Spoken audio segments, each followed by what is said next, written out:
Salut.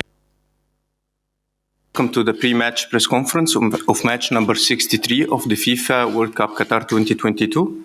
That is going to take place tomorrow at Khalifa International Stadium. Please allow me to welcome coach of Morocco, Walid Regragui, and the team player number 14, Zakaria Aboukhlal. Translation is available on the FIFA interpretation app. If you would like to ask a question, please raise your hands and wait until we give you the microphone. Coach and Zakaria, your opening remarks. Okay. Bonjour. Good morning. I guess it's the worst game that we have to play, but we're still excited to play it despite the disappointment. We obviously would have liked for things to go differently. We would have liked to be in the actual final, but there's a third place to play for. We want to be on the podium. We want to finish our tournament beautifully.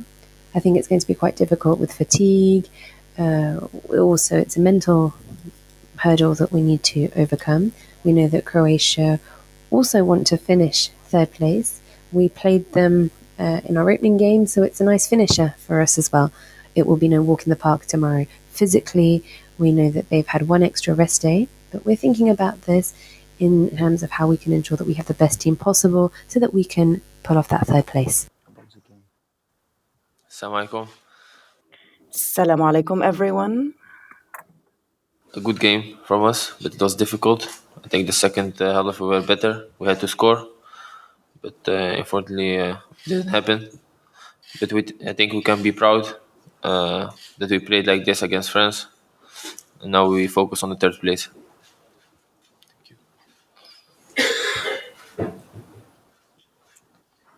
Bonjour Walid, Good afternoon, Walid. Vous nous avez fait vivre des We have been through exceptional moments. You've been through exceptional moments during this World Cup. Now we need to rally our forces. And how are we going to ensure that we have the best foot forward against Croatia, who was the opening game for us as well? We need to clear our heads a little bit, because when you come out of a semi-final, it was the first time we'd ever played a semi-final in the World Cup. Emotions were running high, emotions were flaring, and it was quite difficult for us coming out of this game. However, my players still have that appetite. They want to finish well, and they know that they've still got one game with everything to play for. I think that they've understood what's at stake. Obviously, finishing third is not the same as finishing fourth, and it would be great to take a medal home with us. We want to ensure that we finish well, and my players have digested the defeat. I think that they also have got their heads around the fact that they're parts of the best team in the world. They're in the semi-finals. We need to clear our heads and go into this game with our heads high. Hi, Noah, Dutch television, but the question has to be in English, right? Yeah. Okay. Question to Zakaria. Could you explain a little bit about how you've experienced the World Cup personally, playing here, scoring here, reaching the semi-finals? For me personally, it's amazing. It was a dream for me to play the World Cup, and I'm 22 years old now. To play World Cup, to score, like I said, it was my biggest dream. And now we are fighting for the third place. It's something nobody expect. But like I said, it's like a dream coming true.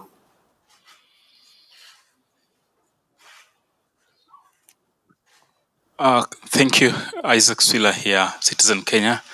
Coach Regragui, good run so far. Tomorrow you face familiar opponents in Croatia, whom you played in the group stage. Probably, what do you expect of them, and basically what are the learning lessons probably for you and as a team from this tournament? Lish, kindly. Déjà, on savait que c'était une des We knew that it was going to be one of the best teams in the competition. After the first game, we know that our performance was very good. And we had a lot of people saying that Croatia was coming to the end of their cycle and that we could sweep the rug out of their feet, under their feet. We know that Croatia got a lot of stick because they weren't able to beat Morocco. Morocco was meant to be the underdogs, and now we've both reached the semi-final. I believe that this game tomorrow will be very different to the first game. We know that there was a lot of respect, there was a lot of preparation, and there was a lot of hesitation during the first game, but I think that tomorrow there will be a lot more game time, there will not be playing time. I'm not sure if it will be Modric's last World Cup game, but I know him as a player, and I know that he's one of the best players in the world. He's a competitor, he's a warrior, and I know that he's going to want to finish off his World Cup stint in style. When you're playing against a player such as Modric, who wants to finish on a great note, we need to respect this and we need to be wary of this. I hope that we're going to be able to put on a good show for the end of the competition. Once again, a lot of tactics. Both teams are going to be in it to win, but I think that it will be a more open game from both sides. Kindly ask our colleagues, photographers, to please leave the room. Thank you. No more photos. Our colleagues.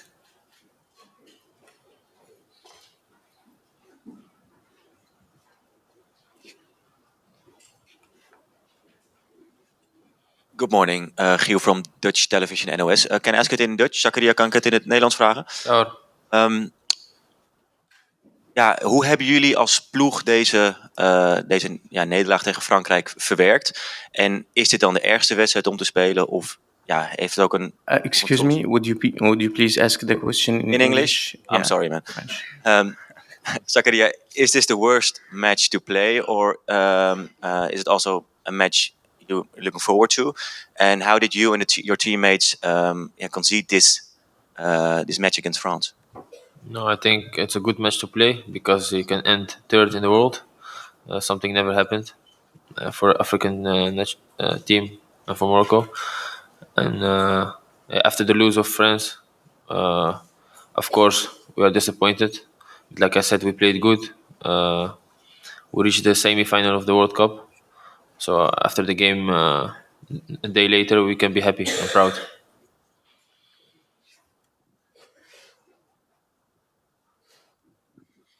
Bonjour, coach. Good afternoon, coach. I'm from Cameroon. My question is the following. You are playing Croatia tomorrow. And what have you been saying to your players? How have you really instilled in them that they need to fight for this third place? Because the third place is just as important as playing a semi-final in the World Cup. And question for Zakaria. Zakaria, bravo for your performance. Well done. And if we think about this game against Croatia tomorrow, how will it be different from the opening game that you played against them in the group phases?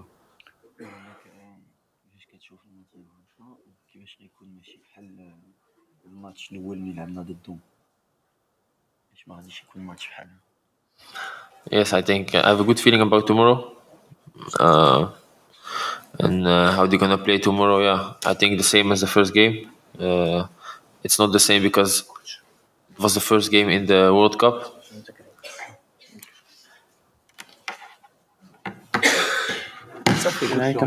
Okay. So tomorrow we'll see what happened. And for us, how did I motivate them? Well, I don't really need to motivate my teams. I think that they're at the World Cup. We're representing Morocco. Each game is important, even friendlies for our supporters. We want to win our friendlies. The objective tomorrow is to get that third place. We really want to push as far as we can go. We want to up our FIFA ranking. If we finish third in a World Cup, we'll be able to hike up our FIFA ranking. And then we know that the next African team that comes up against Morocco will know that we can give them a run for their money. Because not only did we get to the semi-finals, but we also managed to get our hands on that third place. We want to show what we're made of and also pave the way to a better future for Moroccan football. It would be extraordinary if we finished third in the World Cup. Assalamu alaikum. Walid Regragui. Assalamu alaikum, Walid Regragui from Express News. I have two questions. The first question is, what is your opinion about the Moroccan king and what he said about the representation of the Moroccan team against France. And after your loss against France, what do you think about your chances now? And did it affect your concentration for tomorrow? Thank you. La fédération a fait ce qu'elle devait. No, not at all. No, let's not forget that France did exactly the same thing. They lost against Tunisia. We know that there was an issue with refereeing that was flagged up by the French FA. And I think that all FAs have the right to do so. However, let's not take away from France's qualification, from the group phases, nor from the win. I think that when there are issues linked to refereeing, if there's been a mistake made, it's important to flag this up. We know that Soufiane Boufal mentioned this as well. Was there a penalty? And had the penalty been given, would we have qualified for the final? I don't know. Nobody knows what the future would have had in store. However, when there are issues, all FAs have the right to flag this up. And we know that the French FA did this following their game against Tunisia. They complained because they didn't want to lose the 2 points, or the 3 points rather, against Tunisia. All's fair in love and war. Our FA wished to put forward this complaint, and I believe that they were right in doing so, but this doesn't change anything now for us and the outcome of the competition for us. We are also going to wish the best of luck to the French team for their final, but I think that yes, we should have had a penalty and Soufiane should not have had that yellow card. La deuxième, c'était? What was the second question? The second question? كيفاش؟ سؤال تاني وليد يعني كل شيء. Walid, everything, of course, when we spoke about that the squad is going out of the World Cup and everyone expecting you to go out of the World Cup. So how did you maintain your focus? I'm sorry, I did not understand you. Ah. Mais c'est pas la fin. On joue demain. It's not the end of the road for us. We've still got one game left. We're playing for the third place. And I think that any team in the world, even the best of nations, if they're playing for the third place, they're playing for their FIFA ranking. It's not the end of the road. And so after tomorrow's game, yes, we'll think about what the future has in store. There are other continental competitions that will be of paramount importance for us. Why? Because we will have a completely different status following our stint at the World Cup, not only on an international stage, but also in Africa. We want to grow, and great nations are always looking to win all of their games. World Cups are only played every 4 years. Therefore, we've got 4 years to think about the next World Cup. We're going to think about continental competitions, and we want to be amongst the best, if not the best, African team. We know that the press and also the fans have had an exceptional competition with us. Morocco has given everything we had, and we have no regrets. We can hold our heads up high. We have really given everything. We went down to the grind. We came into this competition hoping to win it. But this is a stage that every team has to go through. For Africa, for us, each step means that there are different hurdles that need to be overcome to get to the final. But we're getting closer and closer. And maybe if we get the third place this time, we'll understand that our objective next time to win the World Cup isn't so crazy for an African or a Moroccan team. Dobar dan, poštovanje, Tomislav Gabelić, 24 sata. Greetings to you, Tomislav Gabelić from the 24 Hours. First of all, a question for the head coach. We did not understand very well your statement. Who will you be playing for the third place? How many injured players do you have? And another question for the player. Did you talk to Halilhodžić? Did he send some messages or some congratulations to the team or to any of the players? Anyone can answer. Alors, sur la traduction, ils me disent il n'a pas compris mes déclarations sur quoi? Sur l'effectif?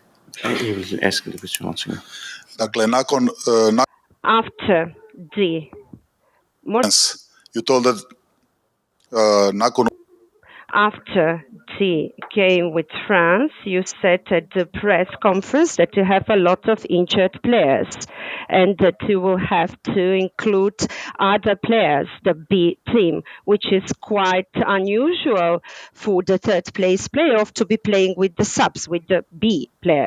On a perdu notre capitaine pendant le match, Saiss.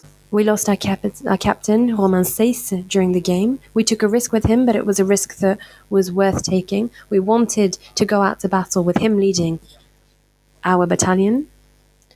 He was injured. We have a couple of other injured players as well, but we'll see how things go today. Mazraoui is also injured, took a little knock. We really, really pushed our players to their limits, but they still want to go out tomorrow and play again. But we're not going to be taking risks tomorrow for some of our players, especially for our captain, Roman Saiss. He's out. He's been ruled out for this game for the third place. However, I am confident. I trust in our group, and I know that we will be able to give it our all tomorrow.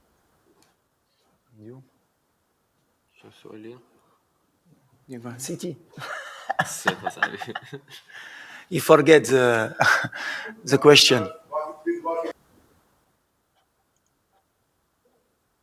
Did you talk to Halilhodžić? The question was,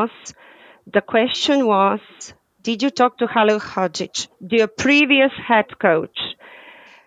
Did he send any congratulations or any messages? Anyone else from the team? Bonjour Walid, Ronan de BeanymanSports. Je voulais connaître un petit peu. BeanymanSports, I just wanted to have your opinion. What is the significance of the third place? Do you think it's the same for handball or basketball when everyone really wants that third place? And do you have anything that's really marked you during this World Cup stint? Honestly, for me, it's a little bit difficult. It's very complicated for both teams. We were talking about Croatia or Morocco. You were so disappointed. You've just lost a semi-final and then 2 days later you have to go back out there? I'm sorry. I don't know. It's like the booby prize. No, I'm sorry for speaking like this. I understand that it should be important. I understand that it's better to finish third than fourth. But for me, my takeaway is that we just didn't get to the final. And even if I was in the final and I finished second, I'd be saying the same thing to you. We lost our semi-final. We want to be positive and as positive as possible for our supporters. Yes, finishing third would be great for our image. We will be on the podium. But you know what? Even if we win the game tomorrow, we won't have got to the final and we won't have won the World Cup. Therefore, yes, we're thinking about our FIFA ranking, but it's quite difficult for us and also for you, I guess, as journalists, because it's not really an important game, is it? But honestly speaking, we wanted to play in the final on Sunday, not tomorrow. That said, let's be positive about this. It's what I said to my players as well. This will be the 7th World Cup game that we're playing. The 16th of December we are today. So if you had asked each Morocco if we would still be playing in the World Cup in Doha on the 17th of December, I think that they would have been proud and happy to even allow themselves to believe that that could be a probability. Therefore, it's extraordinary that we're still here. I think that 6 games in 20 years was our previous record, and now we've played 6 games in a month. This is priceless because even from experience point of view, we have gained so much experience. Every single time before we were out after the group stages, whereas now actually it's as if we've played 2 World Cups or even more. Therefore, we're really pushing this more than we've ever done before. That's beautiful from an experience point of view and for the boys as well. But obviously, we're takers. We'll take everything that we get. As a nation, we're disappointed. But what I really liked as a group is that, yes, there was disappointment, but they were so hungry for that win that they were upset that they didn't get to the final. I really like the mentality that I've seen with my boys. And now we're rallying up. Yes, okay, we have a competitive game tomorrow and we have to win. Bonjour coach, Sarah. Good afternoon, coach. Matin Sport. Salahia, le Matin Sport.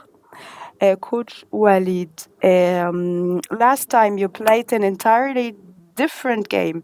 Are you going to play with the same strategy, with the same tactics in tomorrow's fixture? And what about the new players you would be starting with in the starting 11 tomorrow? Could you tell us more? You talked also about the importance of that third place playoff. How do you feel about it today?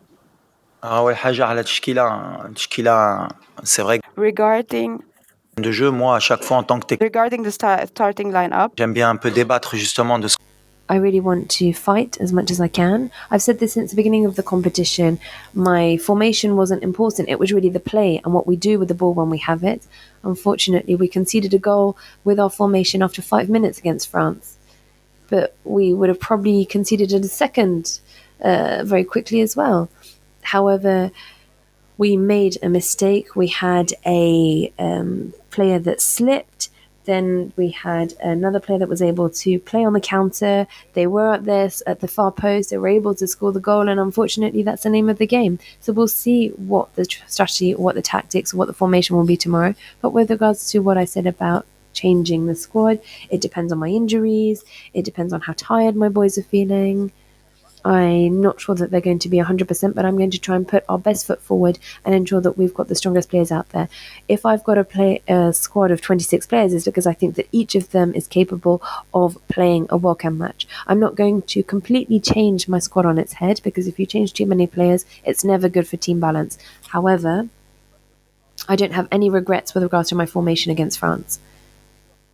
If we think about the players that were available to me and the injuries and the choices that we had to make at the last minute, we needed to adapt. We needed to take the best options possible to ensure that we had the best chances possible to qualify. Sometimes your wages pay off and sometimes they don't. That's the name of the game. Monsieur Walid, Fernando Valeca de Barros, freelancer Estado de São Paulo. D'abord, congratulations. Congratulations for your adventure.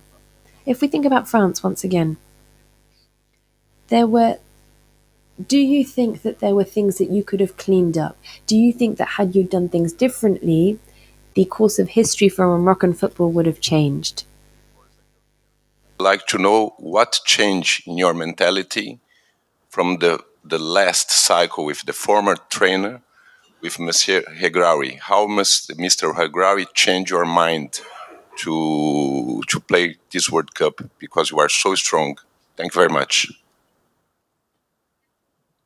بدأ أنت باش نكون صحيح أنا يلا. I think everybody see first of all how the team play tactically like a team.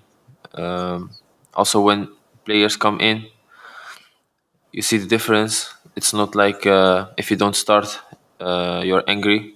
Everybody want to win, so everybody want the best for the team. And I think before it was not the same. And there are, I think, more things, but only thing I can say is that I think everybody is happy now that Walid is here. Okay. Elias, On dit that. Non, si je dois changer. If I were to change something with regards to the game against France, I think that the regrets that we have is that we weren't that far off. They just pipped us to the post. We didn't think that there was a huge difference between us and them, and that's what is regrettable. I would have preferred, if I could have changed something, I would have preferred to have all of my players available and 100% fit.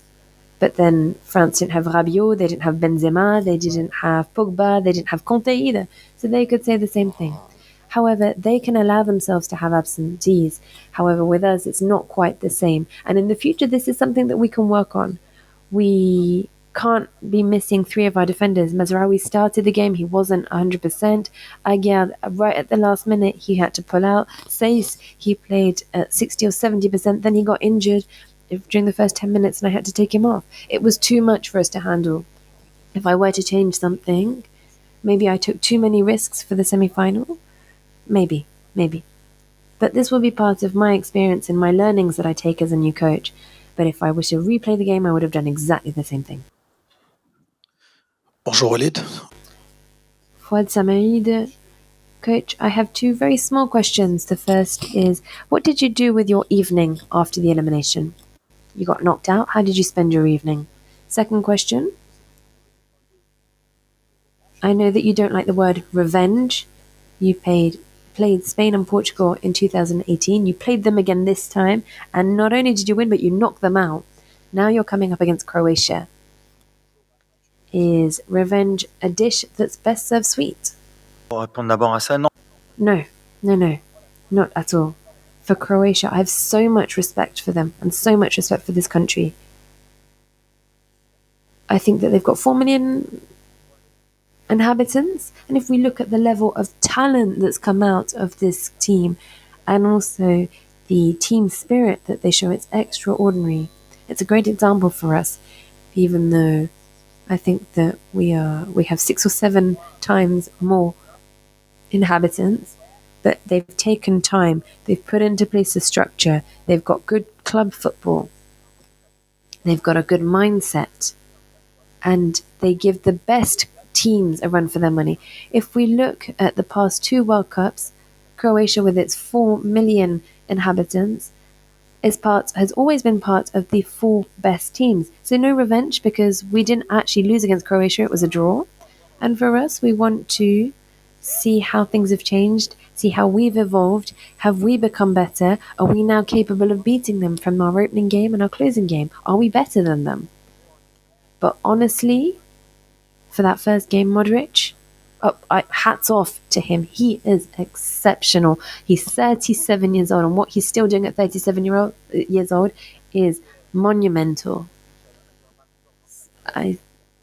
Modric has been a Ballon d'Or winner, and I completely understand why. So no, we're not looking for revenge. We're never out for revenge. We're always out for the challenge. We're up for the challenge.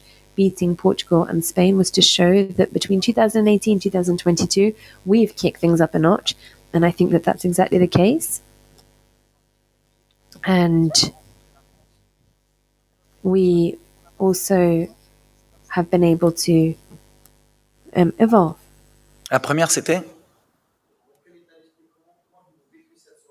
et c'est pour ça que je suis encore... That's also why I haven't digested the loss. Maybe you think I'm crazy, but I really thought we could win the World Cup after playing against Portugal, and especially regarding the game against France with all the absentees. I have more regrets, but now reality catches up with me, and I believe that it's France. That's how they win their matches, and they don't win them by chance. So I believe that any country that plays France believe that they're close to winning, but when you think you're close to winning, actually you're quite far from winning. And we will learn from this match in the future, and we will also learn from such matches for the future. And that's why you also have this bitter taste always, because you know that you're close to winning, but still you're knocked out, so you have to accept it. And today we are disappointed because there was so much support, enthusiasm for this team. The people started dreaming. And when you destroy a dream, well, of course we're disappointed for our country. But after tomorrow's game, hopefully we will look back and see that we've done something extraordinary. Jeroen Kapteins, Telegraaf newspaper from Amsterdam. Zakaria, what did you know about all the celebrations in your native town of Gorinchem during the World Cup? Did you have any sight on that, and did you have nice reactions from your former teammates from AZ or from PSV Eindhoven? And for the coach, Zakaria and Mazraoui, Ziyech and another one, Amrabat from Holland. Can you see in their place something that they had education in Holland at the Dutch football school? In Gorinchem, I think I see the videos. Everybody follow the games. Actually, the Moroccan, but also the Dutch people. I see also that NOS was there. They are very happy for me because Gorinchem is small. I'm the first one who plays the World Cup, and my former teammates AZ, Alkmaar, PSV, everybody is happy for me. Send me a message. So yeah, I have contact with everybody. Oui, les joueurs, forcément. Yes, of course, players trained and were trained in the Netherlands. We have many players who trained there. Formerly, the national team had many players coming from France, from French football. Now we have many binationals, players from different countries. We have those who speak Dutch, those from Belgium, those who speak French. Now we also have players that come from Spain, from Italy. So yes, of course, there is something Dutch in the way they play. Without criticizing the Netherlands that I saw lately is not the Netherlands that made me dream in the 1990s or before, or in the 80s. The Netherlands evolved in the way they played, and those players are well trained tactically, technically, and they also bring a certain culture, a culture of winning and of playing beautifully. So we benefit from it, and we try to do sort of a milkshake with all those players. So we have Dutch-speaking players in Morocco, but the heart is Moroccan. Bonjour coach, félicitations. Hi coach, congratulations, Samuel Billon, Cameroon Radio Television. Congratulations for your World Cup. You would have liked to reach the final. Now there will be a final between France and Argentina. How do you believe this match will be? It's the final for Messi, for Mbappe, for Deschamps. There are many records to beat. So how do you approach? What do you think this match will be? I believe it will be a balanced match, like for all finals, with many things at stake. There is, of course, the trophy, but there's also the trophy for the best player, best coach as well. I believe that Didier Deschamps showed over the past 10 years that he was the best coach, best head coach in the world. So I believe there's no debate there. Now for Mbappe, it's the same. I believe he's one of the best players. He's playing against one of the best players in history, and if he wants to beat him, maybe this is an opportunity for him. And he placed the bar very high, so it will be a very interesting match. I hope it won't be too closed, and may the best team win, even though my heart, of course, will support France more because I grew up in France, but I have a lot of respect for Argentina because the coach is the coach that I also played in my career, so I wish him all the best, and I hope that this will be a beautiful final for him. So, of course, the most important to see a beautiful match, and we'll see who will write history. Like you said, there are many things at stake. The third star for both countries is at stake. So yes, it's a beautiful match for FIFA, for football. So we're happy, we're enthusiastic, and may the best team win. Regragui and Zakaria Aboukhlal, player number 14. Thank you. Thank you. Merci beaucoup. Thank you.